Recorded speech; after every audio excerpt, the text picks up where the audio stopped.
La palabra de Dios es la palabra de Dios, ¿no es cierto? O sea, a veces lo decimos así a la ligera y nos damos cuenta de que la Biblia que tenemos en la mano no es un libro, es la palabra de Dios. Estamos hablando de algo que es completamente sobrenatural, así que no debemos asombrarnos cuando suceden milagros, suceden cosas, coincidencias, que como bien decía Eduardo, a veces el Espíritu Santo nos quiere enfatizar algo y es la palabra de Dios. Y hablando de la palabra de Dios, vamos a compartir hoy la palabra de Dios. ¿Y saben una cosa? Este es el momento de mayor desconcentración de la mayoría de los creyentes. Es por eso que me encanta siempre orar para que podamos afinar la mente, podamos concentrarnos, porque si la palabra de Dios no te llega, el enemigo se va a dar por satisfecho. Por otro lado, si recibimos la palabra de Dios con oídos atentos, el Señor será glorificado. Y esa es la idea de lo que compartimos cada domingo y en este domingo también. Así que, Señor, te damos gracias por esta mañana. Te pedimos en este momento, Señor, a través de tu Espíritu, que nos des concentración, Señor, para escuchar lo que tú tienes para nosotros, para poder comprender tus principios espirituales. Señor, aquí está nuestra vida, nuestra mente, nuestro corazón. Te entregamos todo. Háblanos, Señor, en el nombre de Jesús. Amén. Amén. Y amén. Hermanos, hoy quiero compartir con ustedes un tema que está en el corazón de Dios. Y es parte de lo que se conoce como principios de la cultura del reino de Dios. Cuando Dios trazó su estrategia para crear el mundo y al ser humano, lo hizo para que pudiera expresar su idea, ¿no es cierto? Para cristalizar, por así decir, lo que es el reino de Dios manifestado en la tierra. Es por eso que a esa expresión de su voluntad es lo que nosotros llamamos los principios de la cultura o la forma de vida, ¿no es cierto?, de los integrantes del reino de Dios. Necesitamos, como creyentes en Cristo, conocer y aplicar los principios de la cultura del reino de Dios. Por eso hoy quiero compartir un principio general del reino de Dios, porque considero que es importante en los tiempos que vivimos tener en claro, ya que en diferentes lugares, a medida que vayan escuchando van a darse cuenta por qué digo esto, toda esta idea que es parte de la cultura del reino de Dios se quiere alterar, ¿no es cierto? La quieren cancelar, la quieren modificar, la quieren modernizar. Es por eso que lo que quiero compartir hoy nos va a servir como si fuera letra, como quien dice, para que puedas expresarte, ¿no es cierto?, en determinado momento, ¿no es cierto? Lo que voy a compartir hoy le puse el siguiente título, miren qué interesante. La gloria del matrimonio. ¿Por qué el diablo odia tanto a los matrimonios? Hermanos, yo quiero que tengamos un consenso, una base para que podamos entender lo que es la gloria del matrimonio y por qué el enemigo odia tanto a los matrimonios. Para que podamos más o menos entender, ¿no es cierto?, a dónde voy. Voy a comenzar por el libro de los comienzos, en el Génesis, ¿no es cierto? Ahí vemos que cuando comenzaba la historia, por así decirlo, de la humanidad, vemos que Dios creó al ser humano, ¿no es cierto?, y creó el matrimonio para que reflejara su gloria y manifestara su poder. Dios creó al matrimonio, ahora vamos a ver cómo va la secuencia, para manifestar su gloria, ¿no es cierto?, y también como testimonio hacia la creación de algo tan precioso que Él creó. En Génesis 1 vemos, ¿no es cierto?, como comienza el versículo 1, en el principio creó Dios. Vemos que el Señor, en su gracia y misericordia, cuando creó al ser humano, decidió crearlo en dos expresiones, ¿no es cierto? Hombre y mujer, varón y hembra, como lo encontramos en el capítulo 1, 27. Voy con la secuencia para que vayamos interpretando a dónde va el odio del enemigo contra la vida matrimonial. Vemos que cuando Dios creó al ser humano, al hombre y a la mujer, ¿no es cierto? Primero creó al ser humano varón, en un momento da una declaración que tenemos que tenerla en cuenta, que dice el capítulo 2, versículo 18, no es bueno que el hombre esté solo, le haré ayuda idónea. Fíjense qué interesante lo que Dios dice, no es bueno que el hombre esté solo. Dios creó al ser humano para que no estuviese solo, por eso dice, le haré ayuda idónea. Qué interesante, Dios le hace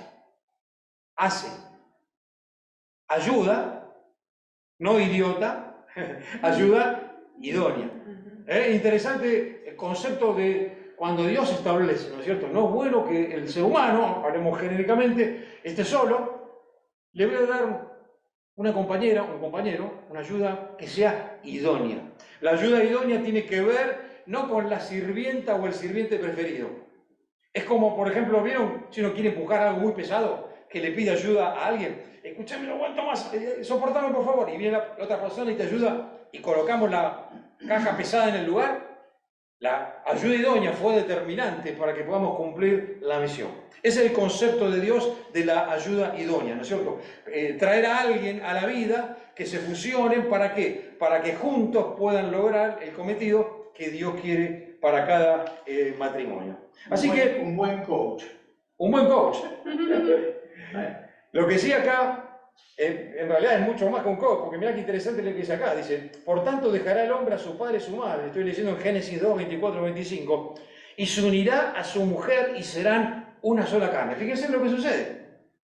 Alguien desconocido, se conocen, se enamoran, después deciden casarse. A los ojos de Dios, cuando se establece la relación, posteriormente la bendición de Dios, la unión que se transmite por la vida sexual, ¿no es cierto? Dice que se origina algo que es completamente sobrenatural. Se fusionan en uno.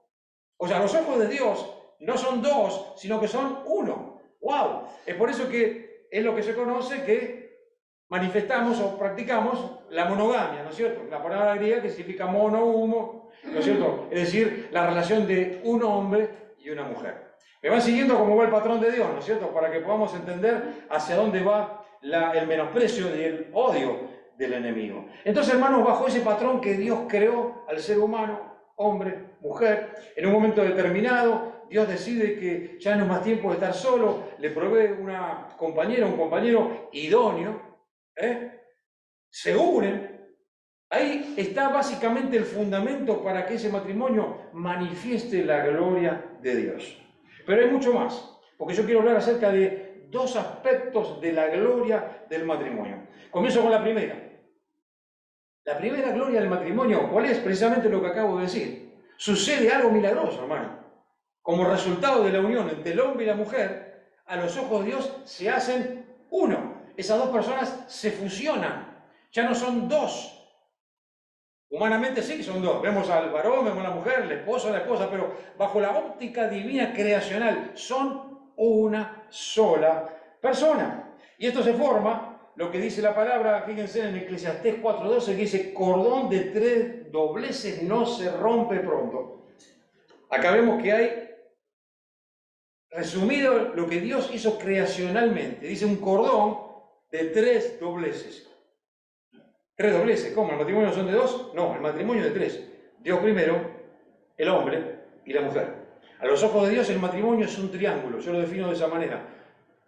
Dios, por sobre todas las cosas, y en el mismo nivel, pero con diferente autoridad, diferente posición en la vida, el hombre y la mujer. Se forma un triángulo divino. Así que yo siempre digo que la felicidad matrimonial no es de 2, sino que de 3. Y aclaro al final, con el Señor primero. Bueno, uno está pensando, bueno, este está fomentando alguna relación extramatrimonial. Para nada, estamos hablando de los principios hermosos del Señor, ¿no es cierto? Así que fíjense, cuando Dios decidió crear, por así decirlo, el matrimonio, lo creó con esa idea. Entonces, este primer aspecto, hermanos, es que cuando el hombre deja a la familia y se une con la mujer, dice que serán una sola carne. Ahí se origina un milagro sobrenatural, un milagro sobrenatural. Ahora bien, quería hacer un comentario con esto, porque vamos a llegar a una gran realidad, y es la siguiente. Bajo la óptica divina, la vida sexual comienza a partir de la vida matrimonial. Y esto que estoy diciendo, más de uno se puede estar burlando en este momento, o puede reírse, como diciendo esto es Argentina año verde, o el mundo irreal. Olvídate de decir eso. Yo parto del principio que Dios ha estipulado. En la palabra de Dios vemos que Dios tomó por un lado al hombre y a la mujer, no nos especifica que tuviera una experiencia previa con nadie, ¿no es cierto? Entonces los unió. Eso da a entender la importancia de que nosotros como cristianos enseñemos, valoremos, practiquemos y defendamos, por así decirlo, los principios de lo que es la pureza sexual hasta que llegue el momento de la unión matrimonial con la bendición del Señor. También tenemos que darnos cuenta que esta unión, que parece una idea retrógrada, ¿no es cierto?, de comenzar la vida sexual cuando uno recién se casa, me puse a investigar y hermanos, ¿saben qué? En realidad la pureza sexual y la virginidad es además un principio saludable. Un principio saludable. ¿Por qué? Busqué ahí en la palabra del Señor en 1 Corintios 6:16. Miren lo que dice. ¿No sabéis que el que se une con una ramera es un cuerpo con ella? Porque dice, los dos serán una sola carne. Esto es, a veces pensamos que la experiencia previa me va a dar plenitud en la vida sexual matrimonial. Y hermanos, es completamente todo lo contrario.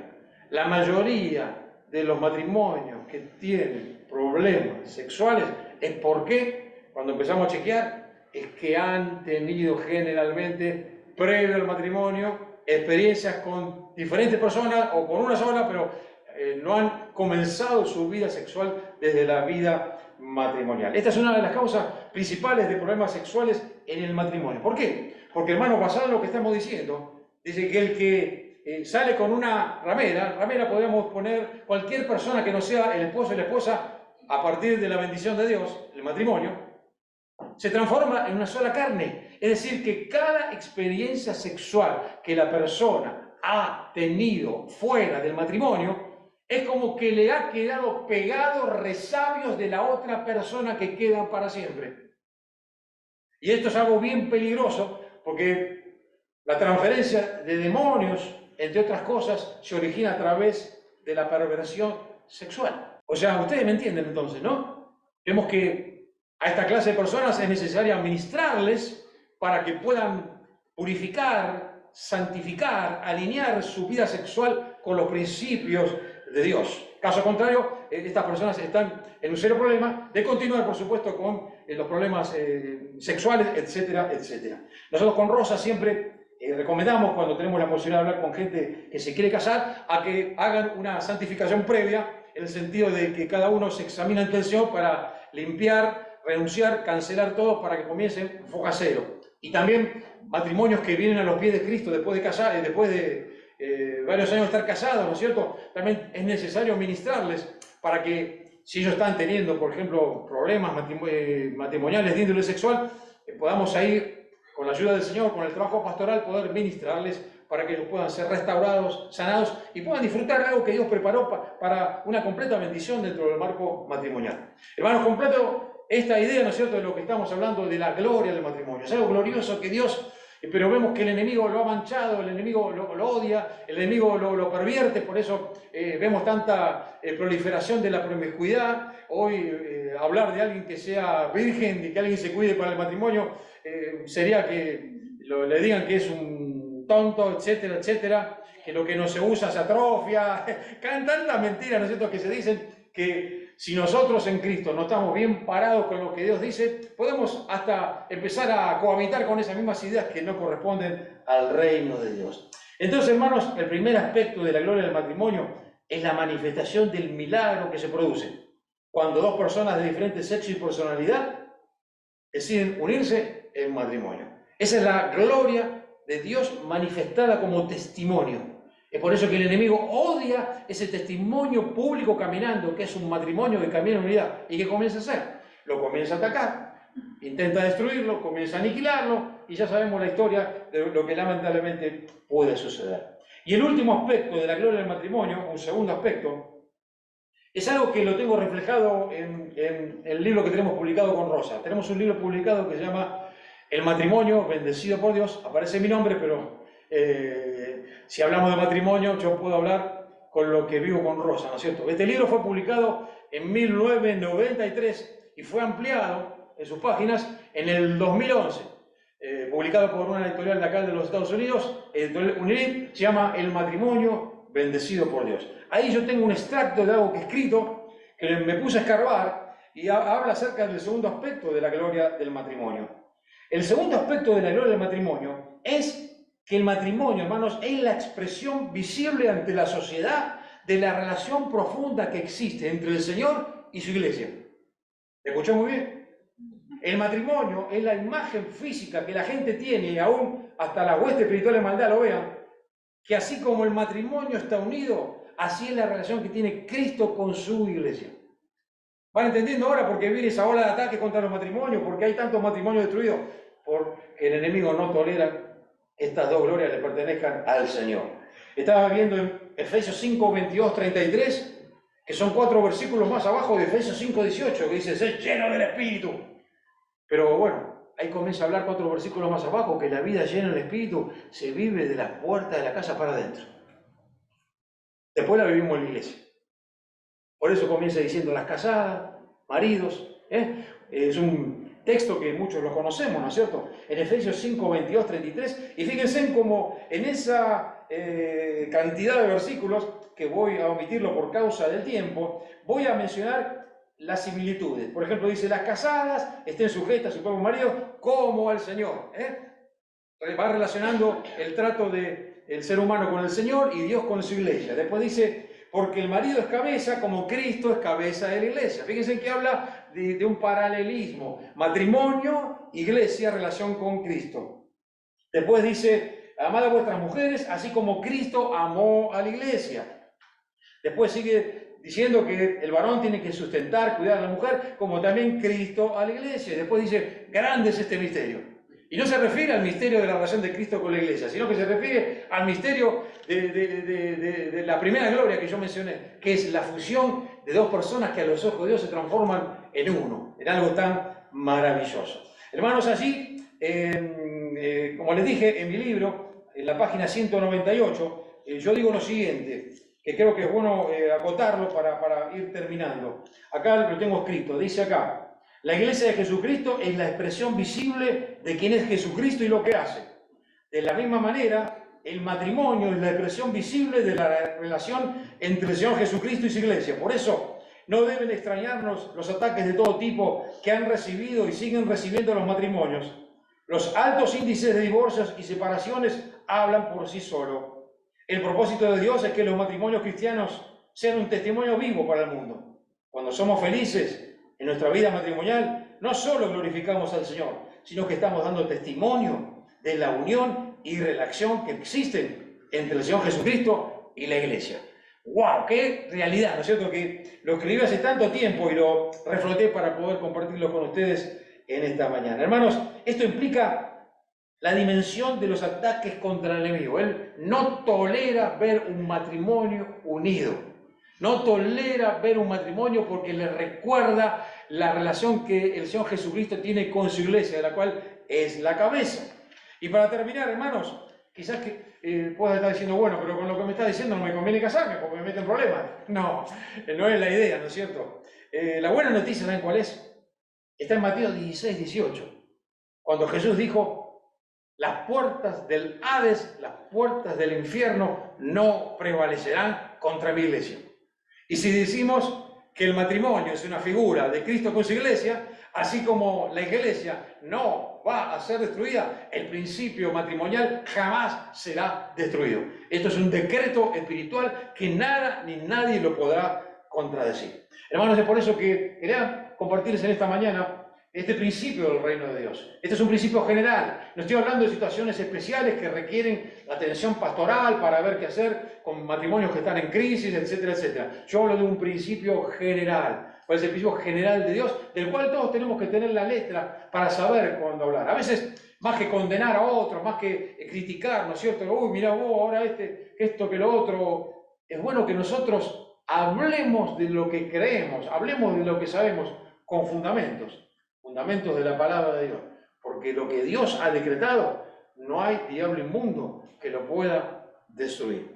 ¿Pueden decir amén? Amén. Así que, hermanos, como nunca antes, decidamos, y estamos en estos tiempos, con valentía defender los principios de la cultura del reino de Dios, en este caso, lo relacionado con la vida matrimonial, porque, acuérdense, siempre lo que Dios aprueba, Él lo bendice. Amén. Amén. Bendiciones. Amén. Amén.